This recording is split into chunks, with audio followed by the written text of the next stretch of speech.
Hello, welcome to Edus academy. അപ്പോൾ നമ്മൾ already മൈക്രോബയോളജിയിൽ എല്ലാ പോർഷൻസ് കവർ ചെയ്തു അല്ലേ. അപ്പോൾ നമ്മൾ വൈറോളജി പഠിച്ചു, ഇൻട്രൊഡക്ഷൻ ഓഫ് ബാക്ടീരിയ എല്ലാം നമ്മൾ പഠിച്ചു കഴിഞ്ഞു. അപ്പോൾ നമുക്ക് ഇനി നമ്മൾ PSCക്ക് വേണ്ടിയിട്ടാണ് പഠിക്കുന്നത് അല്ലേ. അപ്പം നമ്മൾ എന്തായാലും നമ്മൾ അതിൻ്റെ ക്വസ്റ്റ്യൻസ് എല്ലാം ഡിസ്കസ് ചെയ്താലാണ് നമുക്ക് മുന്നേ PSCക്ക് റിപ്പീറ്റഡ് ആയിട്ടുള്ള ചോദിച്ചിട്ടുള്ള ക്വസ്റ്റ്യൻസും എല്ലാമാണ് നമ്മളിവിടെ ഡിസ്കസ് ചെയ്ത് പോകുന്നത്. അപ്പോൾ നമ്മൾ തിയറി പാർട്ട് നമ്മൾ പഠിച്ച് അതിൻ്റെ PPT PDF നോട്ടുകളെല്ലാം കവർ ചെയ്ത് കഴിഞ്ഞിട്ട് വേണം നമ്മൾ ഈ ക്വസ്റ്റ്യൻ ആൻസറിലേക്ക് ഈ സെക്ഷനിലേക്ക് വരാൻ വേണ്ടിയിട്ട്. നമ്മളതെല്ലാം പഠിച്ചാലാണ് നമുക്കിത് ഈസി ആയിട്ട് ആൻസർ ചെയ്യാൻ പറ്റുള്ളൂ. ഓക്കെ, അപ്പം നമുക്ക് വൈറോളജിയും തുടങ്ങാം. അപ്പം നമ്മളെ മൈക്രോബയോളജിയിലെ സിലബസിൽ ലാസ്റ്റ് പോർഷനാണ് വൈറോളജി. അപ്പം നമുക്ക് വൈറോളജിയും തുടങ്ങാം. ഓക്കെ, ഓൾറെഡി വൈറോളജി നമുക്ക് ദീപ മിസ് ക്ലാസ് എടുത്ത് കഴിഞ്ഞു. അപ്പം നിങ്ങൾ എല്ലാവരും അത് പഠിച്ചിട്ടുണ്ടാവുമെന്ന് ഞാൻ വിശ്വസിക്കുന്നു. അപ്പം നമുക്ക് ക്വസ്റ്റ്യൻസും കൂടെ കണ്ടു നോക്കാം. അപ്പം നമുക്ക് ഒന്നും കൂടെ ഈസി ആയിട്ട് മനസ്സിലാവും. ഓക്കെ,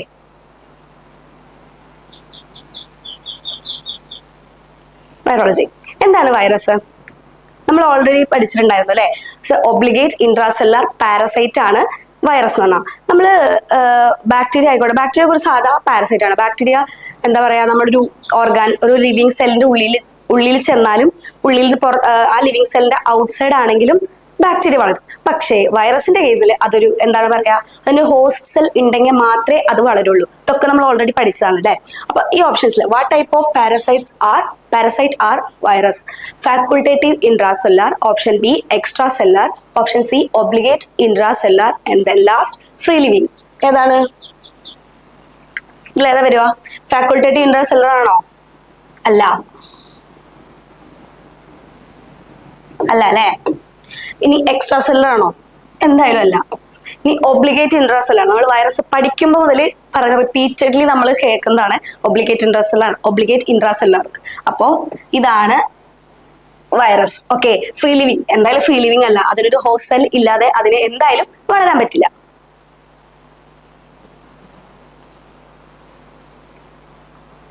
അപ്പോ ആൻസർ എന്ന് പറഞ്ഞാൽ ഒബ്ലിഗേറ്റ് ഇൻട്രാസെല്ലാർ ആണ്. ഓക്കെ, അതിൽ ആർക്കും ഡൗട്ട് ഒന്നുമില്ലല്ലോ, നമ്മൾ ഓൾറെഡി പഠിച്ചിട്ടുള്ളതാണ്. ഒന്നുകൂടെ നമുക്ക് വേണമെങ്കിൽ ഒന്നുകൂടി അതിൽ കൂടെ കടന്നു പോവാം. Virus are the smallest obligate intracellular infective agent containing only one type of nucleic acid, DNA or RNA as their genome. They have no metabolic activity outside the living cell. ഞാൻ നേരത്തെ പറഞ്ഞു, ലിവിങ് സെല്ലിന്റെ പുറത്ത് അതിനൊരു growth ഇല്ല. ഒരു host സെല്ലിന്റെ ഉള്ളിലേക്ക് ചെല്ലുമ്പോഴാണ് അതിന് ഗ്രോത്ത് ഉള്ളൂ. പിന്നെ ഇതിൽ എന്താ പറയാ, DNA or RNA ആയിരിക്കും അതിന്റെ ജീനോം. ബോത്ത് ഉണ്ടാവില്ല. ബോത്ത് DNA ആൻഡ് RNA ഉണ്ടാവില്ല. ഒന്നെങ്കിൽ DNA അല്ലെങ്കിൽ RNA. അപ്പൊ നമ്മൾ ഓൾറെഡി മുന്നേ നമ്മൾ വൈറോളജി പഠിച്ചപ്പോൾ നമ്മൾ പഠിച്ചിട്ടുണ്ടാവും, സിംഗിൾ സ്റ്റാൻഡേർഡ് DNA ഉണ്ട്, ഡബിൾ സ്റ്റാൻഡേർഡ് RNA ഉണ്ട്, അങ്ങനെ സിംഗിൾ സ്റ്റാൻഡേർഡ് DNA ഉണ്ട് എന്നൊക്കെ നമ്മൾ കുറെ പഠിച്ചിട്ടുണ്ടാവും. അപ്പൊ different type of DNA RNA ഒക്കെ അടങ്ങിയിട്ടുണ്ടാവും വൈറസിൽ. ഒന്നെങ്കിൽ RNA ആയിരിക്കും അല്ലെങ്കിൽ DNA ആയിരിക്കും. അതേ ഉള്ളൂ ഡിഫറൻസ്. രണ്ടും ഒന്നിച്ച് ഉണ്ടാവില്ല. Okay, next question. What is a primary mode of viral replication? Options binary fission, option B mitosis, option C assembly of individual component, option D budding. Okay, അപ്പൊ നമ്മളൊരു ക്വസ്റ്റ്യൻ പഠിക്കുമ്പോൾ ആ ക്വസ്റ്റ്യൻ്റെ ആൻസർ നമുക്ക് പഠിക്കാം. ഓക്കെ, പക്ഷെ അതോടൊപ്പം തന്നെ ബാക്കി ഓപ്ഷൻസ് കൂടെ അറിഞ്ഞിരിക്കാം. അപ്പൊ നമ്മൾ ഒരു ക്വസ്റ്റ്യൻ പഠിക്കുമ്പോൾ ഒരു 4 ക്വസ്റ്റ്യൻസിനുള്ള കണ്ടന്റ് അവിടെ നിന്ന് പഠിക്കുന്നുണ്ട്. ഇപ്പൊ നമ്മൾ ഒരു ക്വസ്റ്റ്യന്റെ ഒരു ഓപ്ഷനെ കുറിച്ച്, ഒരു ക്വസ്റ്റിന് ഒരു ഓപ്ഷൻ ആയിരിക്കും അതിന്റെ ആൻസർ അല്ലെ. അത് ഓൾറെഡി നമ്മൾ ആ ക്വസ്റ്റിനോട് പഠിക്കും. പക്ഷെ അതിനോടൊപ്പം തന്നെ ബാക്കിയുള്ള ഓപ്ഷൻസ് അത് എന്താണെന്നും കൂടെ നമ്മൾ ജസ്റ്റ് ഒന്ന് നോട്ട് ചെയ്ത് വെച്ച് കഴിഞ്ഞാൽ, അല്ലെങ്കിൽ നമ്മൾക്ക് ഇനി ഫർദർ വരുന്ന ക്വസ്റ്റ്യൻസ് നമുക്ക് ചിലപ്പോൾ ആൻസർ ചെയ്യാൻ പറ്റും. ഓക്കെ, ഇവിടെ ബൈനറി ഫിഷൻ എന്താ? ബൈനറി ഫിഷൻ വെച്ചാൽ പാരന്റ് സെല്ല്,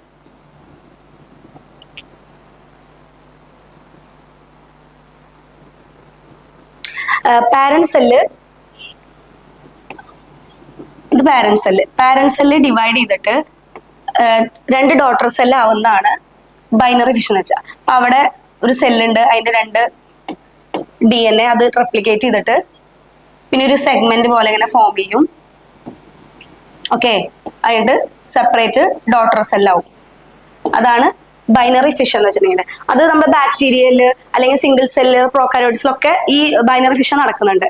അപ്പോൾ ബൈനറി ഫിഷൻ എന്തായാലും അല്ല വൈറൽ റെപ്ലിക്കേഷന്റെ ഇനി മൈറ്റോസിസ് എന്താ നമ്മൾ പ്ലസ് ടുലൊക്കെ പഠിച്ചിട്ടുണ്ട് അല്ലെ. മൈറ്റോസിസ് സോമാറ്റിക് സെൽ ഡിവിഷൻസ് ഒരു ടൈപ്പ് ഓഫ് സെൽ ഡിവിഷൻ ആണ്. അപ്പൊ അത് അനിമൽസിൽ ഒക്കെയാണ് ഈ മൈറ്റോസിസ് കാണുക. അപ്പൊ അതെന്തായാലും വൈറൽ റെപ്ലിക്കേഷൻ അല്ല, അസംബ്ലി ഓഫ് ഇൻഡിവിജ്വൽ കമ്പോണന്റ് അതാണ് അല്ലെ, അസംബ്ലി ഓഫ് ഇൻഡിവിജ്വൽ കമ്പോണന്റ്. പിന്നെ ബഡിങ് എന്തായാലും അല്ല. ബഡിങ് എന്താണ്? ബഡിങ് ഈ പാരന്റ് സെല്ലിന്റെ മേലൊരു ഔട്ട് ഗ്രോത്ത്, ഒരു നമ്മൾ എന്താണ് ഹൈഡ്ര അല്ലെങ്കിൽ ഈസ്റ്റ് കോറൽസ് അതിന്റെ ഒക്കെയാണ് നമ്മൾ ബഡിങ് പഠിച്ചിട്ടുള്ളത് മുന്നത്തെ ക്ലാസ്സിലൊക്കെ. അപ്പോൾ ബഡിങ് വെച്ചാൽ ഒരു പാരന്റ് സെല്ലിന്റെ മേലെ അതിന്റെ ഔട്ട് ഗ്രോത്ത്. അത് പ്ലാന്റ്സിലും കാണാം. നമ്മൾ ഈ ചെടികളൊക്കെ വാങ്ങാൻ വേണ്ടി പോകുമ്പോൾ ബഡ് ചെയ്തിട്ടുള്ള ചെടി എന്നൊക്കെ പറയില്ലേ, അതായത് ഒരു ചെടി തന്നെ അതിന്റെ ഒരു കൊമ്പും വന്ന് വേറെ ഒന്ന് ബഡ് ചെയ്ത് വെച്ചിട്ട് ബഡ് ചെയ്തിട്ടുള്ള ചെടികളൊക്കെ അവൈലബിൾ ആണ്. ഇപ്പോൾ നമ്മൾ ഈ അഗ്രികൾച്ചർ യൂണിവേഴ്സിറ്റി അല്ലെങ്കിൽ ഇവിടെ നമ്മൾ കൃഷി സംഭവങ്ങളൊക്കെ തൈകളൊക്കെ വാങ്ങുമ്പോൾ അങ്ങനെ ബഡ് ചെയ്തിട്ടുള്ളതൊക്കെ കിട്ടും. അപ്പൊ ബഡിങ് എന്തായാലും അല്ല. അപ്പോൾ ഇവിടെ ആൻസർ എന്ന് പറഞ്ഞാൽ അസംബ്ലി ഓഫ് ഇൻഡിവിജ്വൽ കമ്പോണന്റ് ആണ് വൈറൽ റെപ്ലിക്കേഷന്റെ പ്രൈമറി മോഡ്. ഓക്കെ,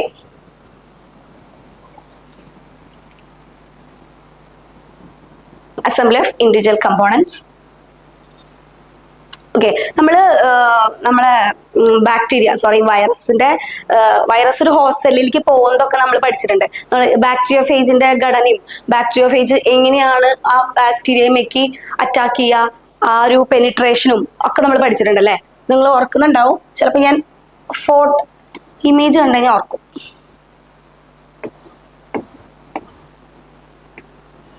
ഇങ്ങനൊരു ബാക്ടീരിയോഫേജ് ഓർക്കുന്നുണ്ടോ? ഇതായിരിക്കും അതിന്റെ ജീനോം, ഇത് ക്യാപ്സിഡ് ആയിരിക്കും. അപ്പൊ ഇവിടെ ഒരു ബേസ്മെന്റ് ഉണ്ടാകും. ഇതിനെ ടെയിൽ ഫൈബേഴ്സ് എന്നാണ് പറയാ. ഇതൊക്കെ നിങ്ങൾ പഠിച്ചിട്ടുള്ളതാണ്, വൈറോളജിയിൽ പഠിച്ചതാണ്. ഞാൻ ജസ്റ്റ് പെട്ടെന്ന് നിങ്ങൾക്ക് മനസ്സിലാൻ വേണ്ടിയിട്ട്, പെട്ടെന്ന് ഓർക്കാൻ വേണ്ടിയിട്ട്. അപ്പൊ ഈ ബാക്ടീരിയമ വന്ന് അറ്റാച്ച് ചെയ്തിട്ട് പെനിട്രേറ്റ് ചെയ്തിട്ട് ഈ ജീനോമിനെ ഇതിന്റെ ഉള്ളിലോട്ട് കടക്കും. ഓക്കെ, ഇതൊക്കെ മുന്നേ പഠിച്ചിട്ടുള്ളതാണ്. അപ്പൊ ജസ്റ്റ് ഒന്ന് റിവൈൻഡ് ചെയ്തെടുക്കാൻ വേണ്ടി പറഞ്ഞുള്ളൂ കേട്ടോ. അപ്പൊ they have a no metabolism activity outside the living cell. Living സെല്ലിന്റെ പുറത്ത് ഇതിന് പ്രത്യേകിച്ച് ആക്ടിവിറ്റി ഒന്നുമില്ല. ഹോസ്റ്റ് സെല്ലിലേക്ക് കടക്കുമ്പോഴാണ് ഇതിന്റെ ആക്ടിവിറ്റി, അതിന് ബാക്കിയുള്ള മെറ്റബോളിക് പ്രോസസ് ഒക്കെ സ്റ്റാർട്ട് ആവുന്നത്. They multiply inside the living cells by using the synthesising machinery of the host cell. പഠിച്ചു, നമ്മൾ ഓൾറെഡി പറഞ്ഞു. Okay, they multiply by the complex process attachment, penetration, biosynthesis, assembly and release. Okay, അപ്പൊ ഒരു എന്താ പറയാ, പെട്ടെന്നൊരു ഹോസ്റ്റലിലേക്ക് inject ആവുകയല്ല ചെയ്യുന്നത്. അതൊരു കോംപ്ലെക്സ് ആയിട്ടുള്ള ഒരു സ്റ്റെപ്പ് ബൈ സ്റ്റെപ്പ് പ്രോസസ്സാണ്. ഓക്കെ, പിന്നെ ഹോസ്റ്റലിന്റെ മെഷീനറി ഉപയോഗിച്ചിട്ടാണ് അത് മൾട്ടിപ്ലൈ ചെയ്യുന്നത്. അങ്ങനെ സ്വന്തമായിട്ട് അത് പ്രത്യേകിച്ചൊന്നും ചെയ്യുന്നില്ല. ഹോസ്റ്റലിലേക്ക് കടന്നിട്ട് ഹോസ്റ്റലിന്റെ ആ എൻവയോൺമെന്റ് ഒക്കെ യൂസ് ചെയ്തിട്ടാണ് അത് മൾട്ടിപ്ലൈ ചെയ്യുന്നത്. ഓക്കെ,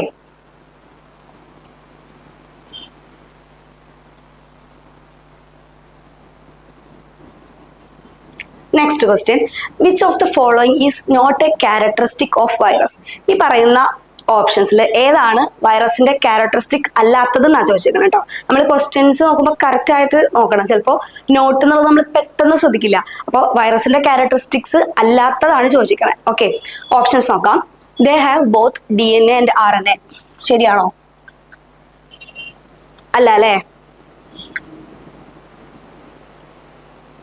ഇതിൽ ഒന്നെങ്കിൽ DNA ആയിരിക്കും അല്ലെങ്കിൽ RNA ആയിരിക്കും. രണ്ടും കൂടെ ഒന്നിച്ചുണ്ടാവില്ല. Option B, they are obligate intracellular parasite. അപ്പൊ നമ്മൾ വൈറോളജി അല്ലെങ്കിൽ വൈറസ് പഠിക്കുമ്പോൾ മുതൽ കേൾക്കുന്ന ഒരു സെന്റൻസ് ആണ് ദേ ആർ ഒബ്ലിഗേറ്റ് ഇൻട്രാസെല്ലുലാർ പാരസൈറ്റ്സ്. അപ്പൊ ഇത് ശരിയാണ്. വൈറസിന്റെ ഒരു ക്യാരക്ടറിസ്റ്റിക് ആണത് അല്ലെ. ഇനി option C, they multiply using the host cell machinery. ഇതിപ്പം തന്നെ നമ്മളത് പറഞ്ഞോളൂ അല്ലെ. അത് മൾട്ടിപ്ലൈ ചെയ്യുന്നത് ഹോസ്റ്റലിലേക്ക് കടന്നിട്ടാണ് അവിടുത്തെ ഇതൊക്കെ യൂസ് ചെയ്തിട്ടാണ് അതിന്റെ മെഷീനറി ഒക്കെ യൂസ് ചെയ്തിട്ടാണ് മൾട്ടിപ്ലൈ ചെയ്യുന്നത്. Okay, option D, they replicate by assembling individual component. അപ്പൊ നമ്മൾ വൈറസിന്റെ പ്രൈമറി മോഡ് ഓഫ് റെപ്ലിക്കേഷൻ വെച്ചാൽ അസംബ്ലി ഓഫ് ഇൻഡിവിജ്വൽ കമ്പോണന്റ്. അത് നമ്മൾ ഓൾറെഡി തൊട്ട് മുന്നത്തെ ക്വസ്റ്റ്യനിൽ പഠിച്ചു. അപ്പൊ ഇതും വൈറസിന്റെ ക്യാരക്ടറിസ്റ്റിക് ആണ്. അപ്പോൾ ക്യാരക്ടറിസ്റ്റിക് അല്ലാത്തത് ഓപ്ഷൻ എ ആണ്. They have both DNA and RNA. DNA and RNA ഒന്നിച്ചുണ്ടാവില്ല. ഒന്നെങ്കിൽ DNA അല്ലെങ്കിൽ RNA. ഓക്കെ,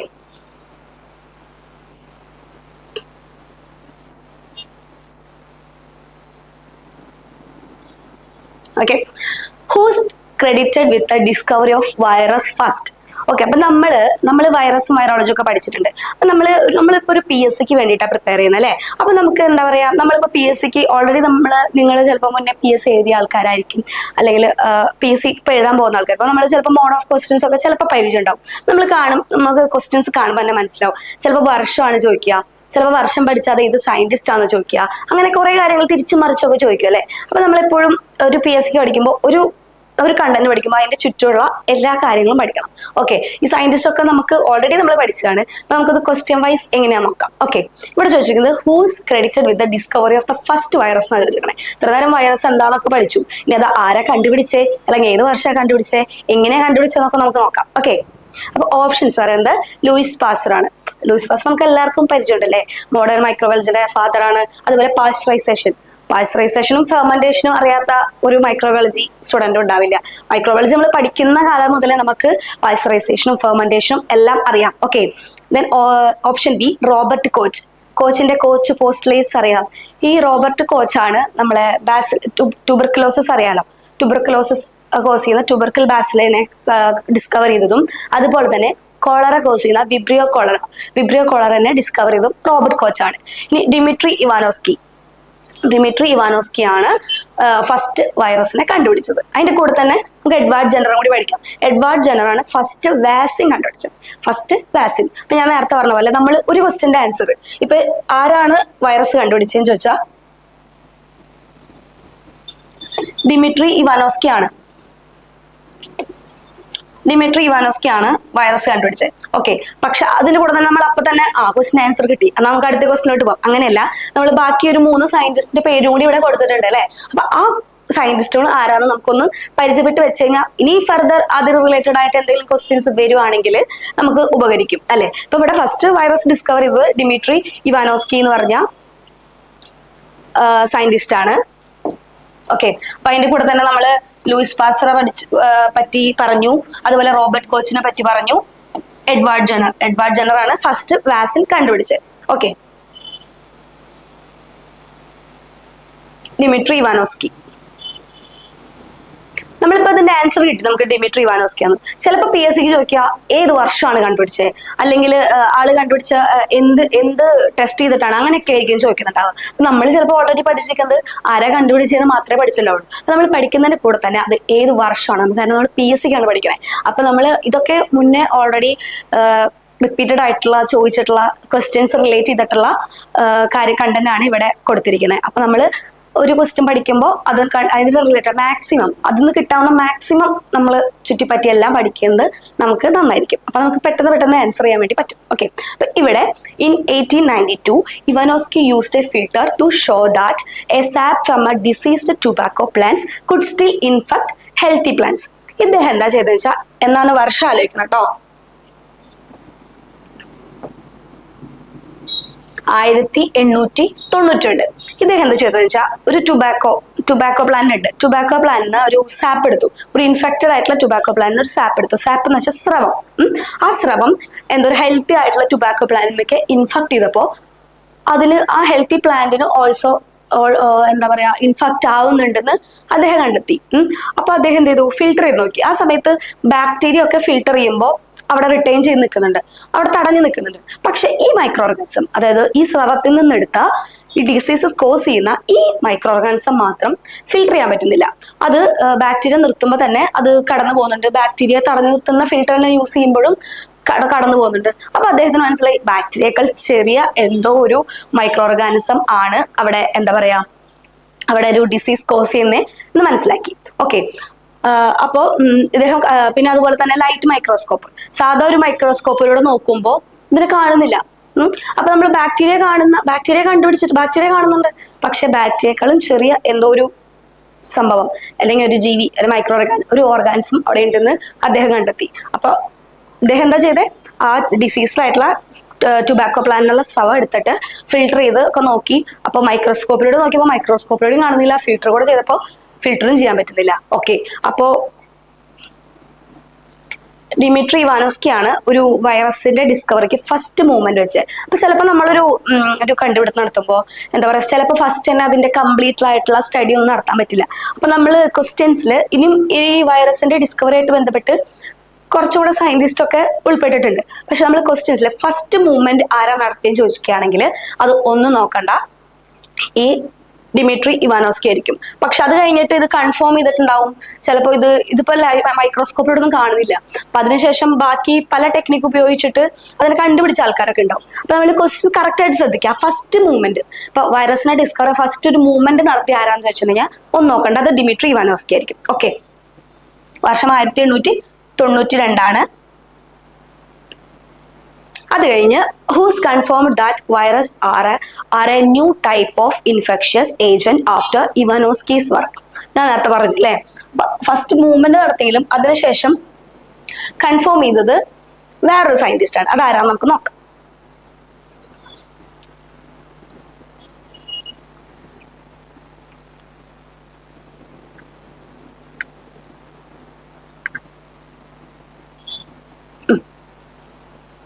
ഇതിൽ ആൻസർ വരുന്നത് മാർട്ടിനിയസ് ബെയ്ജറിൻക് ആണ് കൺഫേം ചെയ്തത്. അപ്പോൾ ബാക്കിയുള്ള സയന്റിസ്റ്റും നമുക്ക് പരിചയമുണ്ട്, ലൂയിസ് പാസ്റ്റർ പരിചയമുണ്ട്, അലക്സാണ്ടർ ഫ്ലെമിംഗ് അത് നമുക്ക് ഓൾറെഡി പരിചയം ഉണ്ടാവില്ല. സോ നമുക്ക് പരിചയമുള്ള ഒരാളാണ് അലക്സാണ്ടർ ഫ്ലെമിംഗ്. ആരാണ് അലക്സാണ്ടർ ഫ്ലെമിംഗ്? പെൻസിലിൻ അറിയില്ലേ? പെൻസിലിൻ എന്താണ്? ഒരു ആന്റിബയോട്ടിക് ആണല്ലേ. അപ്പൊ നമുക്ക് ആന്റിബയോട്ടിക് ഉപയോഗിക്കാത്ത ഒരാൾ പോലും ഉണ്ടാവില്ല, ആന്റിബയോട്ടിക് എന്താണെന്ന് അറിയാത്ത ആൾക്കാരും ഉണ്ടാവില്ല അല്ലെ. അപ്പൊ നമ്മൾ എന്തെങ്കിലും ഒരു ഡിസീസ് ഒക്കെ അല്ലെങ്കിൽ നമുക്കൊരു അസുഖമൊക്കെ വന്നു കഴിഞ്ഞാൽ നമ്മൾ ആന്റിബയോട്ടിക് ഒക്കെ എടുക്കുന്നുണ്ട് അല്ലെ. അപ്പൊ ഫസ്റ്റ് ആന്റിബയോട്ടിക് കണ്ടുപിടിച്ച ആളാണ് അലക്സാണ്ടർ ഫ്ലെമിംഗ്. ഇത് ഏത് വർഷം കണ്ടുപിടിച്ചേ? 1928 അലക്സാണ്ടർ ഫ്ലെമിംഗ് പെൻസിലിൻ എന്ന ആന്റിബയോട്ടിക് കണ്ടുപിടിച്ചത്. ഓക്കെ, അപ്പൊ ഇദ്ദേഹം എന്താ ചെയ്ത്, ഇത് എങ്ങനെ കണ്ടുപിടിച്ചതെന്ന് വെച്ചാൽ ഇദ്ദേഹം ഒരു സയന്റിസ്റ്റ് ആണ്. അപ്പൊ ഇദ്ദേഹത്തിന്റെ ലബോറട്ടറിയിൽ സ്റ്റെഫിലോകോക്കസ് ഓറിയസിന്റെ പ്ലേറ്റ് ഉണ്ടായിരുന്നു. അപ്പൊ ആ പ്ലേറ്റിൽ ഇദ്ദേഹം കുറെ നാൾ കഴിഞ്ഞ് ലാബ് എന്തോ അടച്ചു പോയി, കുറച്ച് നാൾ കഴിഞ്ഞ് വന്നപ്പോ ഈ പ്ലേറ്റിന്റെ ഒരു സ്ഥലത്ത് മാത്രം ബാക്ടീരിയ വളരുന്നില്ല. അപ്പൊ ആ സ്ഥലത്ത് മാത്രം ഒരു മോൾഡ്, ഒരു ഫംഗലിന്റെ ഗ്രോത്ത് കാണുന്നുണ്ട്. അപ്പൊ അദ്ദേഹം ചിന്തിച്ചു, എന്തുകൊണ്ടാ അവിടെ ഒരു ഗ്രോത്ത്, അവിടുത്തെ മാത്രം ബാക്ടീരിയ എന്താ വളരാത്തതെന്ന് ചിന്തിച്ചു. അങ്ങനെയാണ് ആന്റിബയോട്ടിക്. ഇപ്പൊ നമ്മള് ലോകത്ത് ഇത്രയും എന്താ പറയാ സുലഭമായിട്ട് കിട്ടുന്ന ഒരു ആന്റിബയോട്ടിക് ഫസ്റ്റ് കണ്ടുപിടിച്ച ആള് അലക്സാണ്ടർ ഫ്ലെമിംഗ് ആണ്.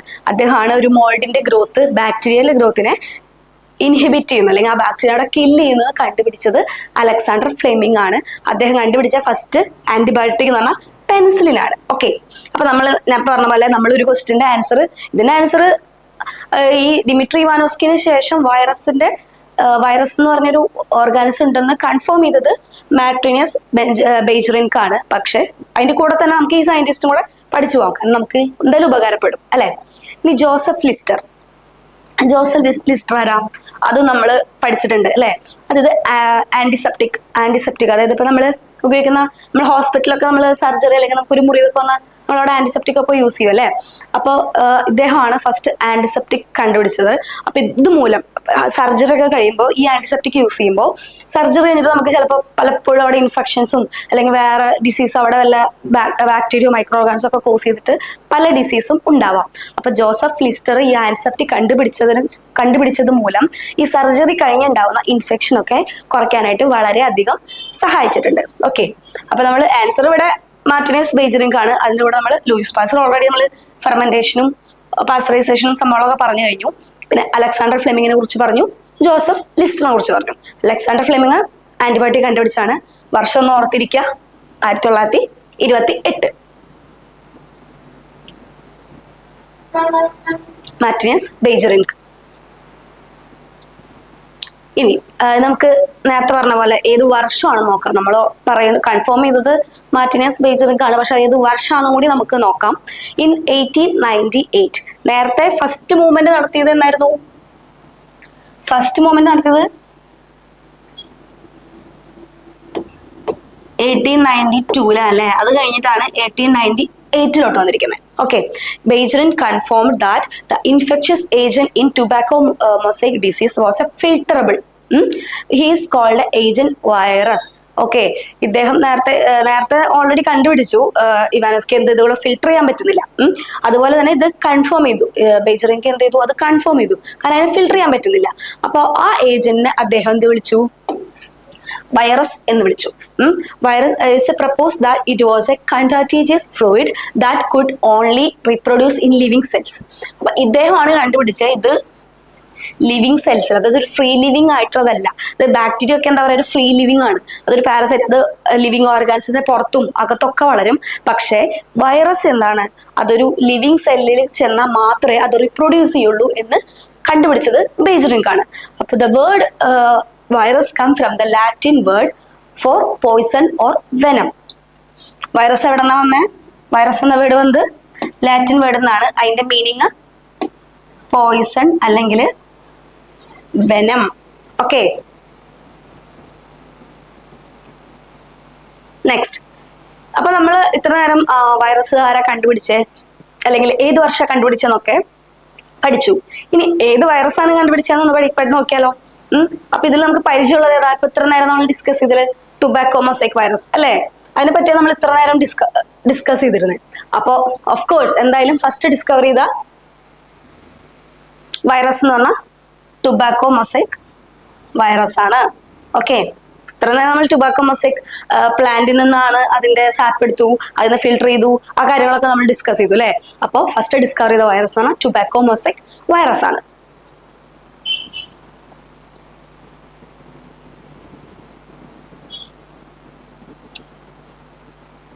ഓക്കെ, ഇതിന്റെ ജസ്റ്റ് ഒരു പാത്ത് നോക്കിയാലോ നമുക്ക്. ഓക്കെ, ഫസ്റ്റ് ഈ നമ്മൾ 1892 കാര്യം പറഞ്ഞിരുന്നു. പക്ഷെ അതിന് മുന്നേ ഒരു ചെറിയൊരു ഡിസ്കവറി നടന്നിട്ടുണ്ട്. അത് നോക്കാം ഒന്ന്. Okay, first in 1886 Adolf Meyer first described tobacco mosaic disease which could be transferred between plant. അപ്പൊ ഈ വൈറസ് കണ്ടുപിടിക്കുന്നതിന് മുന്നേ ഈ ടുബാക്കോ മൊസൈക് പ്ലാന്റിൽ ഒരു ഡിസീസ് ഉണ്ട്. അത് ഈ ഹെൽത്തി പ്ലാന്റിലോട്ട് എന്താ പറയുക ഇൻഫെക്ട് ചെയ്യുന്നുണ്ട്. അല്ലാതെ ആ ചെടിയിൽ മാത്രമല്ല, അതിങ്ങനെ സ്പ്രെഡ് ആവുന്നുണ്ടെന്ന് ഫസ്റ്റ് കണ്ടുപിടിച്ചത് അഡോൾഫ് മേയർ ആണ് ഇൻ 1886. അതിനുശേഷമാണ് ഇവാനോസ്കി വന്നിട്ട് അതിന് സാപ്പൊക്കെ എക്സ്ട്രാക്ട് ചെയ്ത് അതിനെ ഫിൽട്ടർ ചെയ്യാൻ പറ്റുന്നില്ല, അത് ഫിൽട്ടർ ചെയ്താലും അത് കടന്നു പോകുന്നുണ്ട്, അത് ഹെൽത്തി പ്ലാന്റിനെ ഇൻഫെക്ട് ചെയ്യുന്നുണ്ടെന്നൊക്കെ ഒരു മൂവ്മെന്റ് നടത്തിയത് അതിനുശേഷം ഡിമിട്രി ഇവാനോസ്കി ആണ്. അത് നമ്മൾ ഓൾറെഡി പറഞ്ഞു. അതിനുശേഷം കൺഫേം ചെയ്ത് 1898 ബേജറിങ്ക് ആണ് എന്താ പറയാ ആ ഇൻഫെക്ഷ്യസ് ഏജന്റ്, ഒരു കണ്ടാജിയസ് ഫ്ലൂയിഡ് ആണ്. അത് ഫ്രീ ലിവിങ് അല്ല, അത് റിപ്രൊഡ്യൂസ് ചെയ്യുന്നത് ലിവിങ് സെല്ലിന്റെ ഉള്ളിൽ ചെല്ലുമ്പോഴാണ് അത് റിപ്രൊഡ്യൂസ് ചെയ്യുള്ളൂ എന്നൊക്കെ പിന്നെ കൺഫേം ചെയ്തത് ബേജറിങ്ക് ആണ്. അദ്ദേഹമാണ് ആ ഏജന്റിനെ ഒരു വൈറസ് എന്ന പേര് കൊടുത്തതും ബേജറിങ്ക് ആണ്. ലാറ്റിൻ നിന്നാണ് വൈറസ് എന്നുള്ള വേർഡ് വന്നിട്ടുള്ളത്. അതിന്റെ മീനിങ് പോയിസൺ അല്ലെങ്കിൽ വെനം എന്നാണ്. ഓക്കെ, ഓൾറെഡി നമ്മൾ അത് ഡിസ്കസ് ചെയ്തു. Okay, then who first crystallized the tobacco mosaic virus TMV or proved that virus are non-cellular? Okay, അപ്പൊ വൈറസിന്റെ ഡിസ്കവറി ജസ്റ്റ് അവിടെ നിന്നിട്ടില്ല. അതിനുശേഷം നമ്മളിപ്പോ കണ്ടുപിടിച്ച കാര്യങ്ങളൊക്കെ പറഞ്ഞു. അതിനുശേഷം ഇത് ക്രിസ്റ്റലൈസ് ചെയ്തത് ആരാന്നാണ് ചോദിക്കണേ. ഇത് ക്രിസ്റ്റലൈസ് ചെയ്തത് വെൻഡൽ സ്റ്റാൻലി ആണ്. ഓക്കെ, വെൻഡൽ സ്റ്റാൻലി ആണ് അത് ക്രിസ്റ്റലൈസ് ചെയ്തത്. ബാക്കി നമുക്ക് ഈ ഓപ്ഷൻസും കൂടെ ഒന്ന് നോക്കിയാലോ. നമ്മൾ ഓൾറെഡി പറഞ്ഞതാണ്.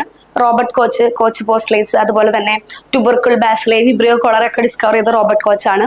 എഡ്വാർഡ് ജെന്നർ നമ്മൾ പറഞ്ഞു, വാക്സിൻ കണ്ടുപിടിച്ചതാണ് എഡ്വാർഡ് ജെന്നർ. അതുപോലെ John snow father of epidemiology ആണ് ജോൺ സ്നോ. ഓക്കെ, അപ്പോ ഫസ്റ്റ് ക്രിസ്റ്റലൈസ് ചെയ്തത് ആരാണെന്നാണ് ചോദിക്കണേ, വെൻഡൽ സ്റ്റാൻലി ആണ്. അപ്പൊ നമുക്ക് ഏത് വർഷമാണ് നോക്കാം. നമ്മളിപ്പോഴും ഒരു ക്വസ്റ്റ്യൻ പഠിക്കുമ്പോൾ അതിന്റെ ഇയർ, ഏത് സയന്റിസ്റ്റ് ആണെങ്കിലും ഏത് വർഷമാണെന്ന് കൂടെ പഠിച്ചിട്ടാണ് നമ്മൾ ഇത്ര നേരം നമ്മൾ ക്വസ്റ്റ്യൻസ് ഒക്കെ ഡിസ്കസ് ചെയ്തത്. അപ്പൊ നമ്മൾ ഓൾസോ ഈ ക്വസ്റ്റ്യനിൽ നമുക്ക് അങ്ങനെ തന്നെ പോവാം. Wendell Meredith Stanley was the first person to crystallize the tobacco mosaic virus in 1935. Wendell Meredith Stanley ആണ് ഫസ്റ്റ് ക്രിസ്റ്റലൈസ് ചെയ്തത്. ഏത് വർഷമാണ് ക്രിസ്റ്റലൈസ് ചെയ്തത്? 1935. അപ്പൊ 1898 ഇത് കൺഫേം ചെയ്തിട്ടുണ്ട് വൈറസ് ആണ്. പക്ഷെ ക്രിസ്റ്റലൈസേഷൻ പ്രോസസ് ഒക്കെ നടന്നപ്പോഴേക്കും 1935 ആയിട്ടുണ്ട്. This discovery proved that virus are particles, not liquids and non-cellular. ഈ ഡിസ്കവറി എന്താ പ്രൂവ് ചെയ്തത്? അതൊരു പാർട്ടിക്കിൾ ആണെന്ന് പ്രൂവ് ചെയ്തു, ഒരു ലിക്വിഡ് അല്ല എന്ന് പ്രൂവ് ചെയ്തു. അതുപോലെ തന്നെ നോൺ സെല്ലുലാർ ആണെന്നും പ്രൂവ് ചെയ്തു. Okay, Stanley extracted the virus from the large quantities of infected tobacco leaves okay, ആള് ഇൻഫെക്റ്റഡ് ആയിട്ടുള്ള ടുബാക്കോ ലീവ്സ് എന്നാണ് ഈ വൈറസിനെ കുറെ എക്സ്ട്രാക്ട് ചെയ്തെടുത്തു. And he was able to show that the virus remains active even after crystallization. Crystallization ചെയ്തിട്ടും ഈ വൈറസ് എല്ലാം ആക്റ്റീവ് ആണ്, റിമൈൻസ് ആക്റ്റീവ് ആണെന്ന് ഇദ്ദേഹം കണ്ടെത്തി. അത് വലിയൊരു മൂവ്മെന്റ് ആണ് അല്ലെ, ക്രിസ്റ്റലൈസേഷൻ കഴിഞ്ഞിട്ടും വൈറസ് ഒക്കെ ആക്റ്റീവ് ആണെന്ന് ഇദ്ദേഹം കണ്ടെത്തി. Stanley was awarded Nobel prize in chemistry in 1946. ഇദ്ദേഹത്തിന്റെ ഈ കണ്ടുപിടുത്തത്തിന് ഇദ്ദേഹത്തിന് നോബൽ പ്രൈസ് കിട്ടി. എപ്പോഴാണ് കിട്ടിയത്? 1946 നോബൽ പ്രൈസ് കിട്ടി. ഓക്കെ, ഫസ്റ്റ് ക്രിസ്റ്റലൈസ് ചെയ്തത് വെൻഡൽ സ്റ്റാൻലി ആണ്. 1935 ഇത് ചെയ്തത്. അപ്പൊ ഈ സ്റ്റഡിയിൽ നിന്നാണ് ഇദ്ദേഹം ഒരു നോൺ സെല്ലുലർ ആണ്, ഇതൊരു പാർട്ടിക്കിൾ ആണ്, ലിക്വിഡും നല്ല ജസ്റ്റ് അതൊരു പാർട്ടിക്കിൾ ആണെന്നൊക്കെ കണ്ടുപിടിച്ചത് ഇദ്ദേഹമാണ്. അതുപോലെ ക്രിസ്റ്റലൈസേഷൻ ചെയ്ത് കഴിഞ്ഞാലും വൈറസ് ആക്റ്റീവ് ആണെന്ന് ഇദ്ദേഹം കണ്ടെത്തി. അങ്ങനെ ഇദ്ദേഹത്തിന്റെ കണ്ടുപിടുത്തത്തിന് നോബൽ പ്രൈസ് കിട്ടി. 1946 നോബൽ പ്രൈസ് കിട്ടി. Okay, next question. Who was the first scientist to develop a vaccine against viral disease? അപ്പൊ നമ്മൾ ഓൾറെഡി പറഞ്ഞു, നമ്മൾ നേരത്തെ പഠിച്ച ഓപ്ഷൻസിൽ ഓൾറെഡി പേരുണ്ടായിരുന്നു അല്ലെ. ഞാൻ പറഞ്ഞിരുന്നു നമ്മൾ ഒരു ക്വസ്റ്റ്യൻ പഠിക്കുമ്പോൾ അതിന്റെ ബാക്കി ഓപ്ഷൻസോടെ പഠിക്കുകയാണെങ്കിൽ വരുന്ന ബാക്കി ഫർദർ ക്വസ്റ്റ്യൻ നമുക്ക് ആൻസർ ചെയ്യാൻ പറ്റുന്നത്. അപ്പൊ ഫസ്റ്റ് വാക്സിൻ കണ്ടുപിടിച്ചാരായിരുന്നു? എഡ്വാർഡ് ജെന്നർ ആണ് അല്ലെ, ലൂയിസ് പാസ്റ്റർ അല്ല. ജോണാസ് സാൾക്ക്. ജോണാസ് സാൾക്ക് ഓൾസോ ഒരു വാക്സിൻ കണ്ടുപിടിച്ച ആളാണ്. പോളിയോ വാക്സിൻ ഇല്ലേ, ഇനാക്ടിവേറ്റഡ് പോളിയോ വാക്സിൻ IPV, അത് കണ്ടുപിടിച്ചാണ് ജോണാസ് സോൾക്ക്. പക്ഷെ ഫസ്റ്റ് കണ്ടുപിടിച്ച ആളാ ചോദിച്ചിരിക്കുന്നത് അല്ലെ. അപ്പൊ പോളിയോ വാക്സിൻ കണ്ടുപിടിച്ച ആരാന്ന് ചോദിക്കുകയാണെങ്കിൽ നിങ്ങൾക്ക് ജോണാസ് സോൾക്ക് എഴുതാം. പക്ഷെ ഇവിടെ ചോദിച്ചിരിക്കുന്നത് ഫസ്റ്റ് വാക്സിനാണ് ചോദിച്ചിരിക്കുന്നത്. അപ്പൊ ഇവിടെ എഡ്വാർഡ് ജെന്നർ ആണ് ആൻസർ. അലക്സാണ്ടർ ഫ്ലെമിംഗ് ആന്റിബയോട്ടിക് കണ്ടുപിടിച്ചാണ്. അത് നമ്മൾ പറഞ്ഞു എന്നായിരുന്നു 1928 പെൻസിലിൻ കണ്ടുപിടിച്ച് അല്ലെ. അതൊക്കെ ഡൗട്ട് ഇല്ലല്ലോ. എഡ്വാർഡ് ജെന്നർ ആണ് ഫസ്റ്റ് വാക്സിൻ കണ്ടുപിടിച്ചത്. എഡ്വാർഡ് ജെന്നർ എന്ന് പറഞ്ഞു. നമുക്കിനി ഏതിനെതിരെയാണെന്ന് ഓക്കെ, ഫസ്റ്റ് വാക്സിൻ കണ്ടുപിടിച്ചത് എഡ്വാർഡ് ജെന്നർ ആണ്. 1796 എഡ്വാർഡ് ജെന്നർ ഈ വാക്സിൻ കണ്ടുപിടിച്ചത്. ഇനി നമുക്ക് എഡ്വാർഡ് ജെന്നർ വാക്സിൻ ഡെവലപ്പ് ചെയ്തു. പക്ഷെ അത് ഏത് ഡിസീസിനാണ് അല്ലെങ്കിൽ ഏത് വൈറസിനെതിരാണെന്ന് നമുക്ക് നോക്കാം. ഓക്കെ, അപ്പൊ നമ്മള് വാക്സിൻ കണ്ടുപിടിച്ചു, പക്ഷെ അത് ഫസ്റ്റ് വാക്സിൻ ഏതാണെന്നും കൂടി നമ്മൾ പഠിച്ചിരിക്കണം അല്ലെ. അപ്പൊ ഇവിടെയുള്ള options polio, option B smallpox, option C rabies, option D influenza. Okay, അപ്പൊ ഇവിടെ ആൻസർ എന്ന് പറഞ്ഞാൽ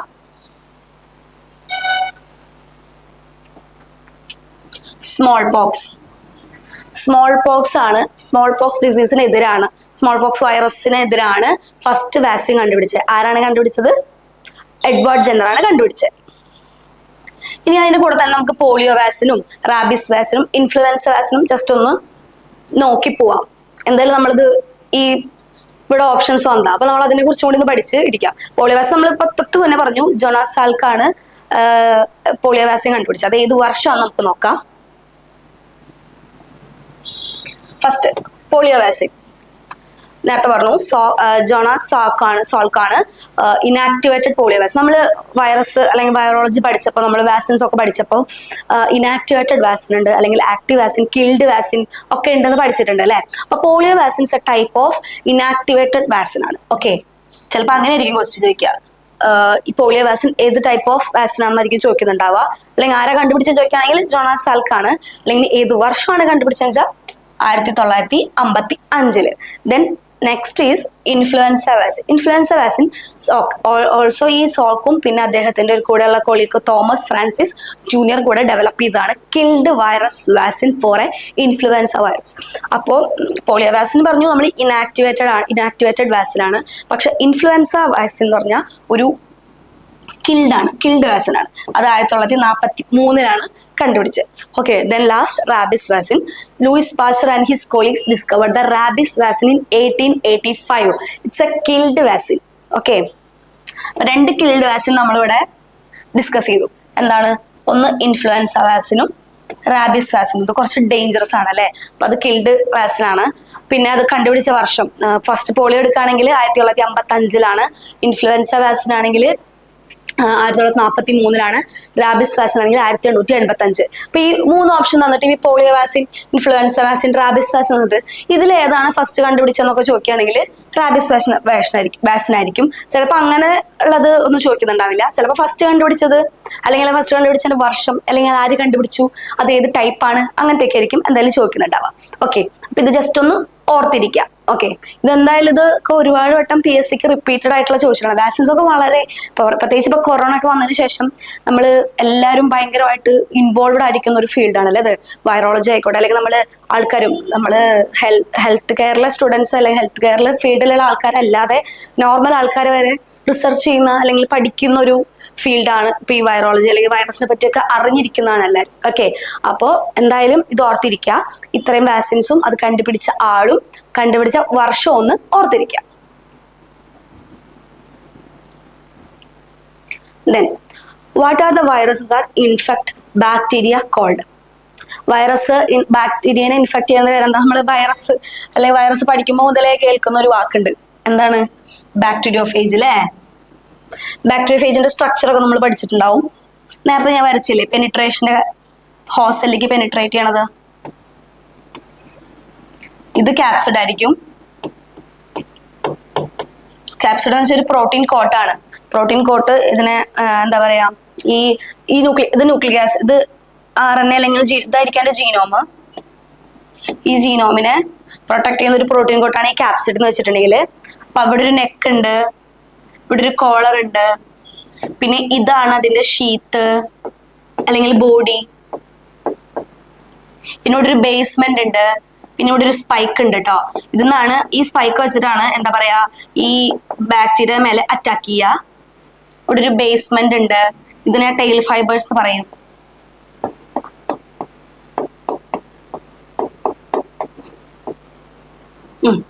അപ്പൊ ഇതാണ് ഇത് കറക്റ്റ് ഇങ്ങനെ, ഇത് ഇമേജ് കണ്ടാൽ നിങ്ങൾക്ക് എന്തായാലും പരിചയം ഉണ്ടാവും അല്ലെ. ഇതാണ് ബാക്ടീരിയോഫേജിന്റെ ഔട്ട്ലൈൻ. ഓക്കെ, അപ്പോ ഈ വൈറസ് ബാക്ടീരിയൻ ഇൻഫെക്ട് ചെയ്യണതാണ് ബാക്ടീരിയോഫേജ്. റിട്രോവൈറസ്, അതിന്റെ കൂടെ തന്നെ നമുക്ക് ബാക്കിയുള്ള ഓപ്ഷൻസ് ഒന്ന് ജസ്റ്റ് പരിചയപ്പെടാം. ആൻസർ ഇതാട്ടോ.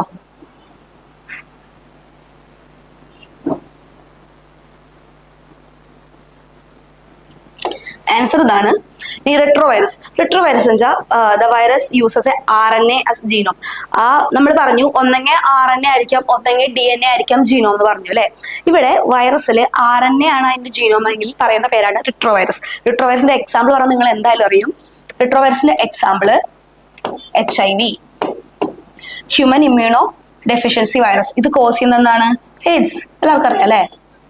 അക്യൂട്ട് ഇമ്മ്യൂണോ ഡെഫിഷ്യൻസി സിൻഡ്രോം ആണ് എയ്ഡ്സ് എല്ലാവർക്കും അറിയുന്നതാണ്. അപ്പോൾ എയ്ഡ്സിന്റെ ഇപ്പൊ ഇവിടെ ചോദിച്ചിരിക്കുന്ന question just virus bacteria infect ചെയ്യുമ്പോൾ ഉള്ള പേരാണ് ചോദിച്ചിരിക്കുന്നത്.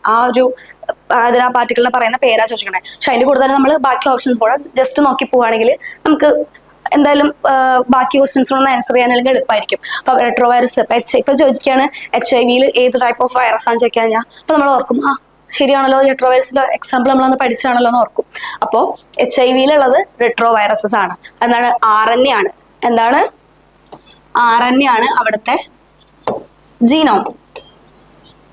ഓക്കെ, RNA ആണ് അവിടുത്തെ ജീനോം. അപ്പൊ HIV കോസ് ചെയ്യുന്നത് എയ്ഡ്സ് എല്ലാവർക്കും അറിയുന്നതാണല്ലേ. ഇപ്പൊ നമ്മുടെ ലോകത്ത് ഒരു 40 മില്യൺ ആൾക്കാരെങ്കിലും എയ്ഡ്സ് ബാധിച്ചിട്ടൊക്കെ മരിച്ചിട്ടുണ്ട്. അപ്പോ ഇതൊരു നമുക്കറിയാം ഇമ്മ്യൂണിറ്റി കുറഞ്ഞു വരുന്ന, അതിന്റെ പേര് തന്നെ അങ്ങനെയാണ്, ഇമ്മ്യൂണോ ഡെഫിഷ്യൻസി സിൻഡ്രോം. ഇമ്മ്യൂണിറ്റി കുറയുന്ന ഒരു ഡിസീസ് ആണിത്. ഓക്കെ, പിന്നെ ബാക്ടീരിയോഫേജ് പറഞ്ഞു. ഇനി മൈക്കോവൈറസ്. ഇപ്പൊ ഈ വൈറസ് ബാക്ടീരിയൻ ഇൻഫെക്ട് ചെയ്യണതാണ് ബാക്ടീരിയോഫേജ്. മൈക്കോ ഈ വാക്ക് എവിടെ കേട്ടണേ? മൈക്കോ, ഫംഗൽ അല്ലേ. അപ്പോ ഈ വൈറസ് ഫംഗസിനെ ഇൻഫെക്ട് ചെയ്യണതാണ് മൈക്കോവൈറസിൽ എന്താ പറയാ, മൈക്കോഫേജസ് എന്നും പറയും. ഈ മൈക്കോവൈറസിന്റെ കുറച്ച് എക്സാമ്പിൾസ് വേണമെങ്കിൽ നമുക്ക് നോക്കാം. കുറെ എക്സാമ്പിൾസ് ഉണ്ട്. അതിൽ നമുക്ക് ഫിസാരിയം ഗ്രാമിനാരം വൈറസ് 1, അതുപോലെ ആസ്പെർജിലസ് ഒഷായസ് വൈറസ് AOV. ഓക്കെ, എഴുതാം. Aspergillus